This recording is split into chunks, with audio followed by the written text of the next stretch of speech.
So over time, we've been visiting with you for quite a long time. Many of you we've known for a very long time.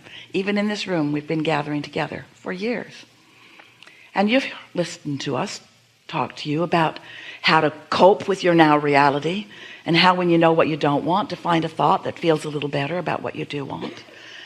And we've written books, many books. We've offered you many processes to help you to improve your mood or attitude, because that really is what your receiving mode is mostly about. It's about your mood or attitude. When you're in a bad mood, you are not in the receptive mode of anything that you want. When you're in a great mood, when you're frisky, when you're all tuned in, tapped in, turned on, you're in the receptive mode. And that's when wonderful things can begin happening to you. Things that many would call not important at all, but things that really make up the fabric of your life, that makes the difference between whether you're having a wonderful day or not a wonderful day. The other day, Esther decided to move some furniture around in her house, and it's heavy, so she called 2 men in a truck. She said, I don't need the truck, but I need 2 men. So these young men came over, and Esther had it all planned out in her mind. That over there, and that over there, and that over there, and that over there, and that over there. And they said, that's it. And Esther said, maybe. That might be all that it is. The day before they came, Esther had discovered something new in her house.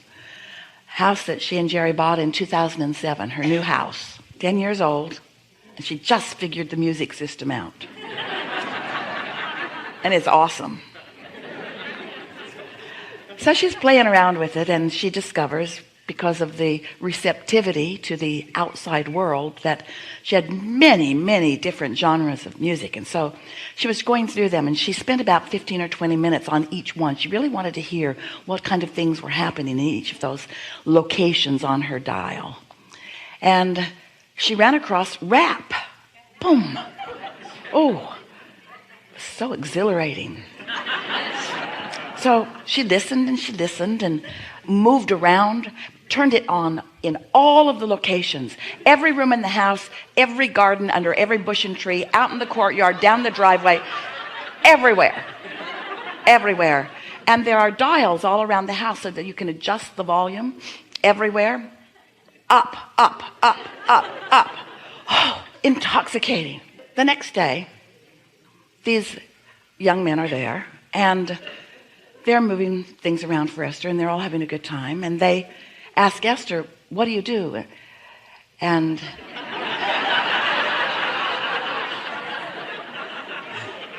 the young man said that he was going to go back to Alabama. And Esther said, why? And he said, because I'm a rapper.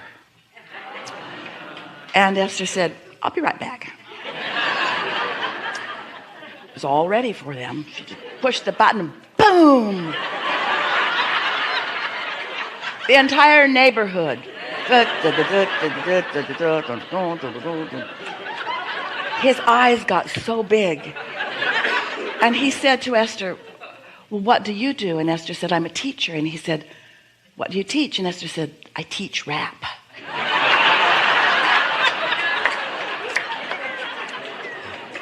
And then she admitted that she didn't teach it. She just really liked it. And then they had a wonderful conversation. And then she signed a book and gave it to him, and signed another book and gave it to him. And they had this wonderful conversation. And as he was leaving, he wanted to know which one should he read first. And Esther pointed to where she thought he might like to start. And as they were leaving, Esther didn't realize that it wasn't about moving furniture. It was about meeting someone. It was about thoughts turning to things, thoughts turning to things, thoughts turning to things, thoughts turning to things. Getting ready to be ready, to be ready, to be ready, to be ready, to be ready, to be ready. There is nothing in all of the world that Esther would have enjoyed more for that 2 hours that she was with those 2 men than what happened. And the thing that she is on fire about is how ready for them she was.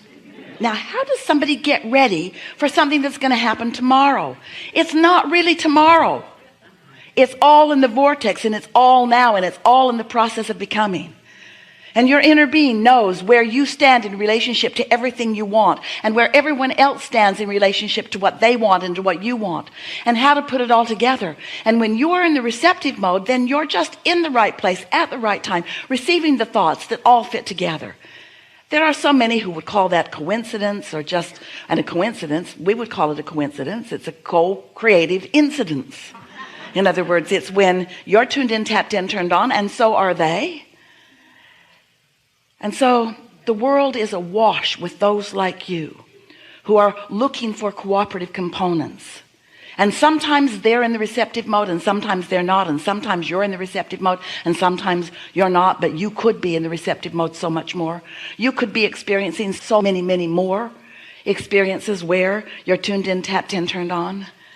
And what's drifting into your experience is not drifting at all. It's being deliberately calculated with precision that non-physical understands, with the same precision that keeps your earth spinning in its orbit in perfect proximity to other planets.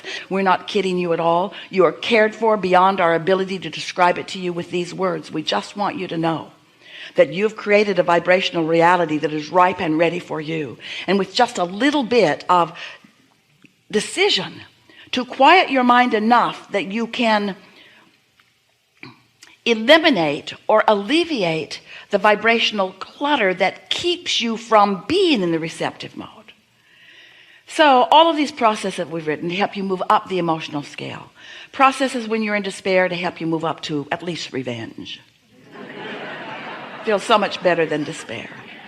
But what we really wish for you is that you could every day sit for 15 or 20 minutes and find something that isn't very important to think about, like the dripping of a faucet or the ticking of a clock or the counting of your own breath or watching the flicker of a flame, something that requires a little focus but not enough to distract you much, where you focus until you feel your own detachment from the vibrations that bind you, your own detachment from the things that hold you in a state of dissatisfaction, your own thoughts that roll around in your mind all day, every day, that come to you so naturally by law of attraction. It's not happening because you're inappropriate in any way. It's not happening because you've done something wrong or because you don't deserve to feel better. It's happening because law of attraction is the master of momentum, and your vibration is where you last left it. And so if you've been having an argument with someone, or if you were at war about something, if you've been watching television and you're pushing hard against something, then you have an activation within you, because a thought is only as powerful as your habit of offering it. And your habit of offering it is all about the momentum of law of attraction. So that means those thoughts that make you feel bad when you think them, stop thinking them. All right? We've enjoyed this interaction immensely. So, but you can't just stop thinking that thought, can you? You can't stop thinking that thought because you're thinking about that thing you're not going to think about while you're thinking about not thinking about it. I'm not going to think about that anymore. I'm not going to think about that anymore. I'm not going to think about that anymore. I'm not going to think about that anymore. And it just gets bigger and bigger the more you're not going to think about it, because you're thinking about it even though you don't want to think about it. Law of attraction won't let you let go of it. Deep doo-doo. Law of attraction won't let you let go of it. So you've got to think a different thought. But the thing is, when you've got a big raging thought and you try to think of the thought in the opposite direction, if you could do it, it would just rip your head off. You can't. The momentum would be very hard on you. It'd be like a train going 80 miles an hour that way and then suddenly going 80 miles an hour that way. It wouldn't be good for anything in the train. And so it doesn't work that way. But you can begin thinking other thoughts. So we've suggested things like when you go to sleep at night, your momentum stops, and when you wake up, you do have a window.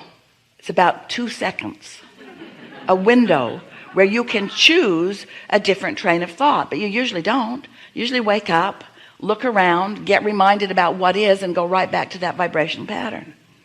But if you would decide that you're going to set aside early in the day, we think is better, 15 or 20 minutes, not more, where you can quiet your mind. What will happen as you quiet your mind is that you will feel a detachment from everything that you've had going on. And after you do that for a day or 2 or 3 or 30, what happens to you is you reset your vibrational frequency. You put yourself in the vicinity of the receiving mode, and you begin having days unlike any days that you've ever lived before, because you've asked for it and it's already been given, and now you have found a viable path, a viable key to the receiving mode. At first, you'll wonder if you're getting anything done.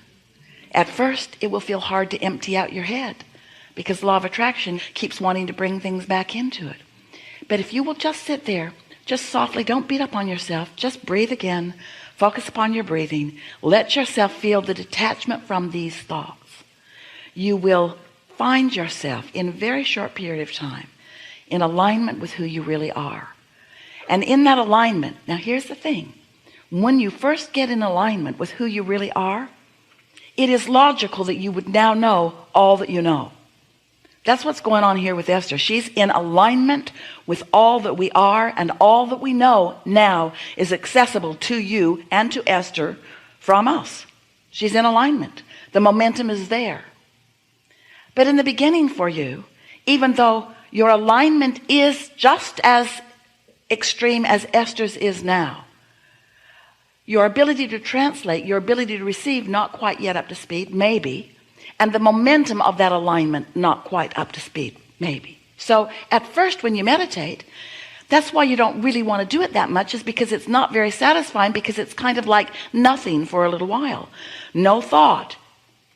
And dear hearts, you know, you'd rather have a negative thought than no thought.